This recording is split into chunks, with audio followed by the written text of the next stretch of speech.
Hey, this is Joe Gilder from Presonus, and this is the new Revelator USB microphone. Now, I know what you're thinking. You've seen USB mics before. This is just like all the others, right? No, it's not. What makes this one so cool is, first of all, it sounds great. Second of all, it has integrated software that actually runs off the microphone itself that allows you to add things like EQ, compression, gating, limiting, and even some different effects to the microphone signal before it ever gets into your computer. And also, that same software allows you to do some pretty crazy routing, like loopback routing. As in, I can sing into the microphone, have tracks playing back from my digital audio workstation, and also play back some background music from iTunes during the intermission. And all of that gets routed through the software that runs off the microphone, so you don't need any extra software to do all that complicated routing that beforehand would have required one or two different pieces of software just to get it all to talk to each other. Now it all happens within the Revelator itself. So in this video, I'm going to talk about how to use the Revelator for a live stream performance, a live stream concert, and we're going to divide that up into 3 sections. In the first section, we'll talk about dialing in the tone of the microphone itself. In the second section, we'll talk about how to set up the routing in the software itself. And then in the third section, we'll talk about how to set up the actual live stream itself. Okay, ready to dive in? Let's do it. The first thing to do when you get your Revelator is to register it on our website and download the accompanying universal control software. Just click on Revelator and you'll see it open up this really cool control panel. For this first section, we're going to talk about these things up here and how we use them to dial in the tone of the microphone itself. First thing we want to do is adjust the gain of the mic. But before we do, let's talk real quickly about using a single microphone for a performance like this. For me, it's going to be me and an acoustic guitar. Maybe I'll play along to backing tracks. I don't know. But someone could make the argument of, well, shouldn't I have 2 microphones, right? One for the voice, one for the guitar. Well, I've personally done lots of live stream performances, and I've set it up lots of different ways. And all those different scenarios have their place, but I found that I enjoy the single microphone approach almost more than the others. You don't have phase issues of my voice getting picked up by the guitar mic and vice versa.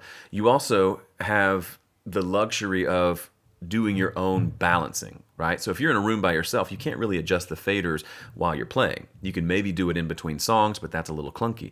With a single microphone, I can literally adjust the levels and not the panning, but the levels and the balance by just moving myself around or changing the way I play. So I'll have my earbuds in, which are plugged into the microphone itself on the bottom, and I can hear, okay, my voice is a little quieter than the guitar. I'm going to move the guitar over and I'm going to sing a little louder or play a little softer. And I'm kind of doing that self-balancing thing. So it works really well and it can still sound really good. I've done a lot of performances where it's just me and a microphone and it comes out really great. And if you think about it, this is a live stream performance. People aren't necessarily expecting a completely isolated performance where everything is pristine and perfectly recorded. It's more they want a good sound and a good feeling and a good vibe. And I would argue you can do that better with a single microphone while not sacrificing quality than if you had multiple microphones and a mixer and all these other components in play. You can certainly do those, but if you want to keep it simple, you really just need the Revelator and whatever platform you're going to stream on, and that's about it. So anytime you're working with a microphone, the first thing you want to do is adjust the microphone gain. That's the preamp, that's the volume of the mic. We want to get it loud enough, but not so loud that it's going to be clipping. As you can see right now, this is where I generally set it. I like a really conservative level that gives me plenty of room to sing and play loudly without clipping. We can adjust the gain by turning this knob here or by holding down the monitor button on the microphone itself until it turns green. Then we can turn the little knob there to also adjust the gain. One common mistake people make is they say, it's not loud enough in my headphones, so they turn up the gain here. Instead of doing that, turn up the headphones themselves. Easiest way to do that is to just turn the knob on the microphone itself. At its default state, it's just the volume knob for the headphones. So once I've set the microphone gain and made sure it's not clipping, if it's still too quiet, then I can turn up the headphones themselves to get it to the level that I want to hear in my headphones. Now, we realize not everybody wants to tweak EQs and compressors. Some people do and some don't. If you're in the don't category, that's totally fine. We've given you a few options here. First of all, you can browse the list of presets here, and you can save those to these buttons, which can actually be changed by pressing the preset button on the microphone, which is pretty fun. And if you want to tweak some things but not get too lost in the woods, you can come over here and just select some general presets for each thing, like the compressor, the EQ, the limiter, things like that. Me personally, I just tend to not want a gate on, which turns the volume down when I'm not talking, because sometimes the musical performance gets quiet and I don't want that gate to trigger. So I'll leave that off, but you can just adjust things here. Now, if you want to tweak things even further, click on these three little dots here and you open up the full fat channel for control. So I can adjust every parameter here exactly like I want. If you're a Studio One user, you might recognize these options. You have a couple different compressor settings, a couple different EQs to choose from, and even a limiter and some crazy voice effects as well, which are fun to play around with. We also have reverb built in, and it has its own fader here. So if you click on main and make sure headphone is yellow, you've clicked on headphones here, so we're listening to the main mix. If we push up this reverbs control, we've got reverb. So from here, it's really personal taste. I like a hands-off approach. I don't like to do a lot of processing here. So I've just got a little bit of EQ to make sure the guitar isn't too boomy, and the rest I just adjust as I play. Now, if I'm doing a more kind of thoughtful finger-style guitar thing, I might add the reverb in, and then I just get lost in the music. You wait for the walls to fall down. One thing to keep in mind, it's very possible that you'll have no clipping on the microphone itself, but you could be clipping the output of the whole system. Let's say you added a bunch of volume with compression on accident. So keep an eye on this meter here, which is your microphone level, but also this meter here, which is the output of all the mixes blended together. That's what's actually going to the live stream, so you want to make sure that's not clipping either. Okay, now let's talk about routing. There's a lot of stuff going on here that's really powerful, and I want to show you how to set this up specifically for the live stream. So the first thing you want to do over here in Universal Control, you want to make sure this is set to multi. This makes the Revelator show up to your computer as 3 separate devices: Revelator, Revelator Loopback 1, and Revelator Loopback 2.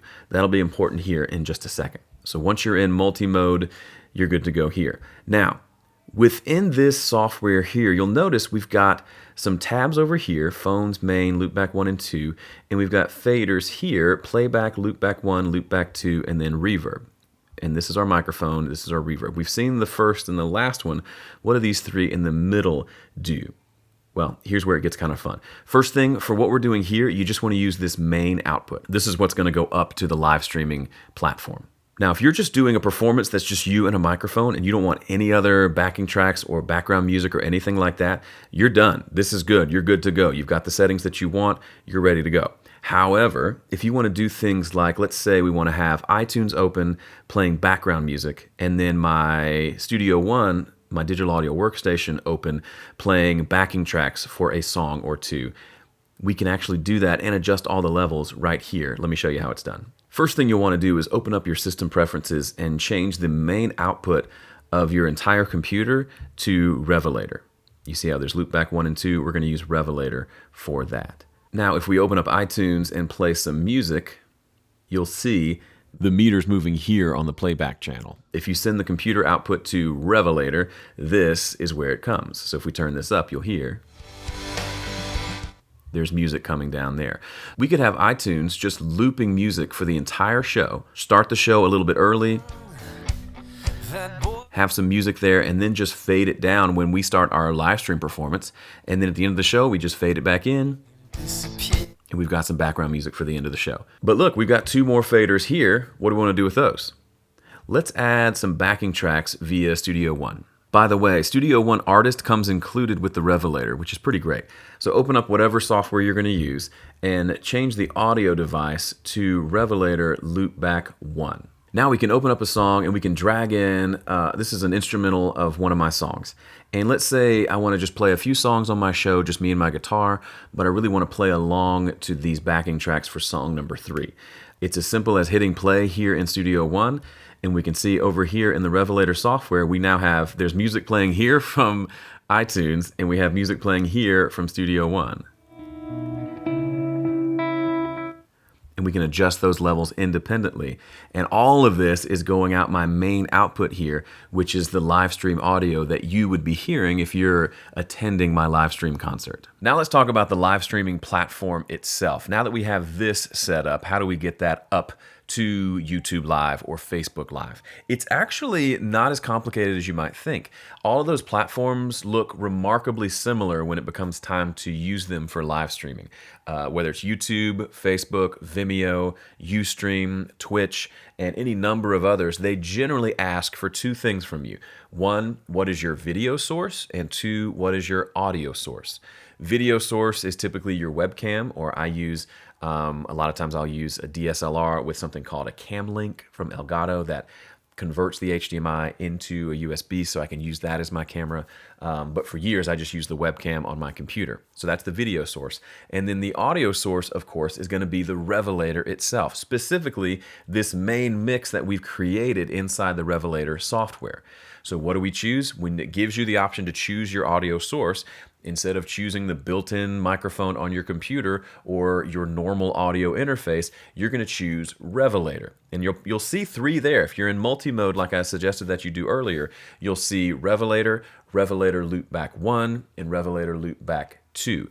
In this instance, you want to select Revelator because that's the main mix that we've created. As I was testing out the Revelator yesterday using Facebook Live and YouTube Live, I came across something that I want to tell you about. It might save you a little frustration. You can log on to YouTube or Facebook or any of these platforms and you can select Go Live. And there's an option, usually it's called webcam or something like that, that allows you to right there inside the browser choose your video and audio source and go live. The problem, those in-browser encoders don't work quite as well as another option that I'll share with you. The video is a little bit glitchy and the audio is a little bit muffled. Kind of sounds like a bad MP3 encoding. You can do it and it works in a pinch, and it's better than just using the built-in microphone on your computer, but it's not the best scenario. The best scenario, in my opinion, is to use some sort of encoding software that's made for sending a finished stream up to those services. I use a piece of software called OBS, as does Gregor and a number of other people. A lot of people around the world are using OBS as their encoder. And it's very simple. It just requires really one extra step. So inside of OBS, you need to set your video source, just like you would in the browser, and your audio source, which is going to be the Revelator.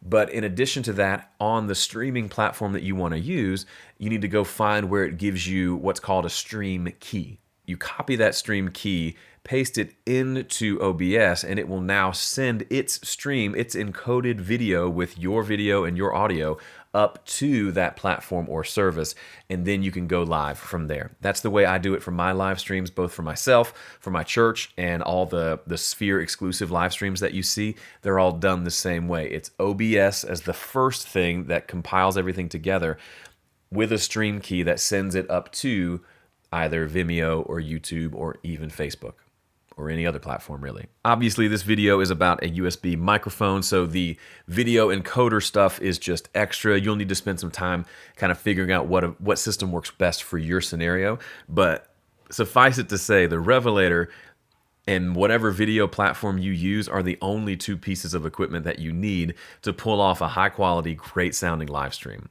Thanks so much for watching. I'm Joe from Personas. I'll see you in the next one. String. Meow. Whoop.